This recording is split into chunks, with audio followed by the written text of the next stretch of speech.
Hey guys, CPT SMASH, Ottawa, Ontario. Today's topic is why your muscles ache and how to make it stop. So the other day I had a client come in and he's just starting up, rather new client, and he was sore. And you know, working out is one of those things where like you're challenging your body and trying to push to new levels. So it makes sense that you're going to be a little sore. We call this Delayed Onset Muscle Soreness, or DOMS for short. And it generally occurs between 12 and 24 hours after the workout phase has happened. There's simply no way to go about training your body hard and not develop a little bit of muscular soreness. And that's due to the body's repair process. So when you're working hard and you're lifting weights or you do anything very strenuously, you're damaging the muscles and the tissues surrounding them. And the repair process is part and tune to you being sore. First off, you're going to get swelling and tightness, fluid rushing to that area to try to repair that process later. You have a lot of other cellular processes going on within the muscles that are going to help repair that damage. And then finally, your central nervous system starts reconnecting, which is why you have that achy sensation.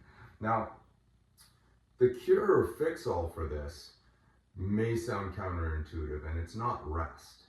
For most people, you need to do some movement once you're sore.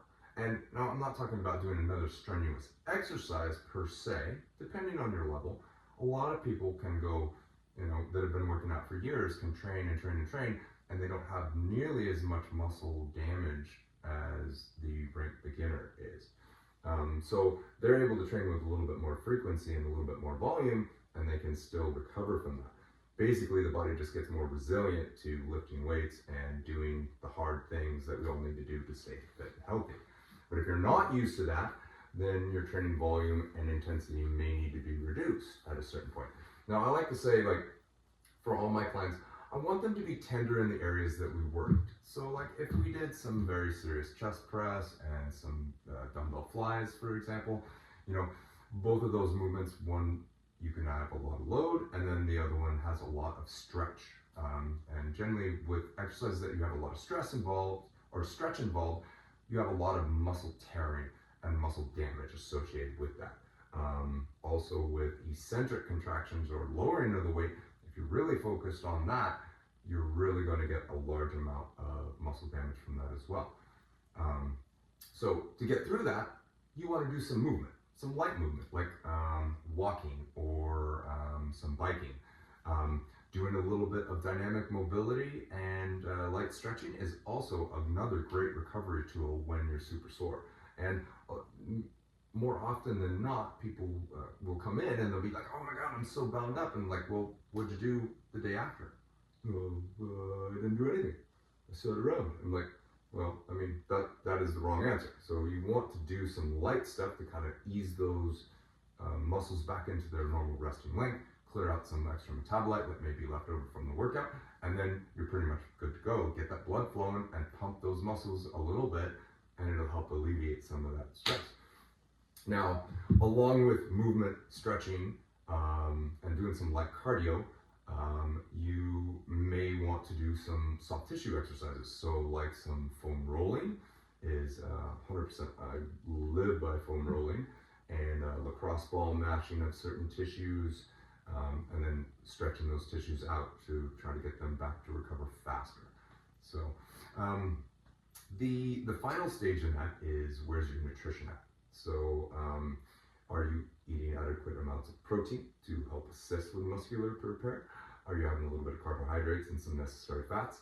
Now, we could go down the rabbit hole of nutrition for however long we wanted to, but ideally, if you're eating about 1 gram per pound of protein per pound of body weight per day, you've generally got enough protein to facilitate muscle repair, and along the lines with carbohydrate and fat, depending upon your goals, you should be off to the races with that one.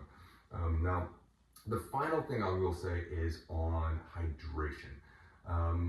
Being the body, this goes back and forth, but between 80 and 90 something % water, if you're you're not having adequate fluid intake, that's also going to affect how fast your muscles recuperate and get better, and then you can get back in the game.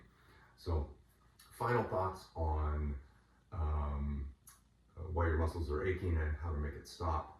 You know, your consistency of going to the gym and doing the hard things, lifting things up and putting them down, and doing the cardiovascular efforts, you know, they're going to be run right in tune with muscular soreness.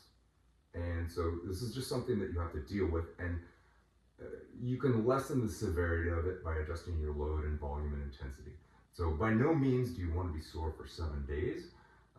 That's pushing your body a little too hard, and it's hard to recover from that. Remember, the process of training should be to stimulate, not annihilate, so that you get a constant rev up, and then you fall back, and then you come back up in terms of performance. So we want to train a little bit, just enough to kind of stimulate the muscles to respond. You know, they're fatigued, and then they grow back stronger. This is the whole process of building muscle and strength. It's like we hit the body, we make it a little bit challenging for the body can't handle it. I've got to get stronger, I've got to get bigger, I've got to get faster. So, you know, just stay consistent. Keep in mind the several things that I talked about, you know, like the foam rolling, the stretching, the light cardiovascular exercise, and hopefully that's helped some of you from being overly sore. And if you're just crushing weights super hard every day, you're not on a consistent path. You're going to end up getting injured and hurt yourself. And that's not the part of training that we want to see. We want to see consistent progress over time. If you're 1% better every single time, how can you go wrong? All right, that's all I got. Thanks so much.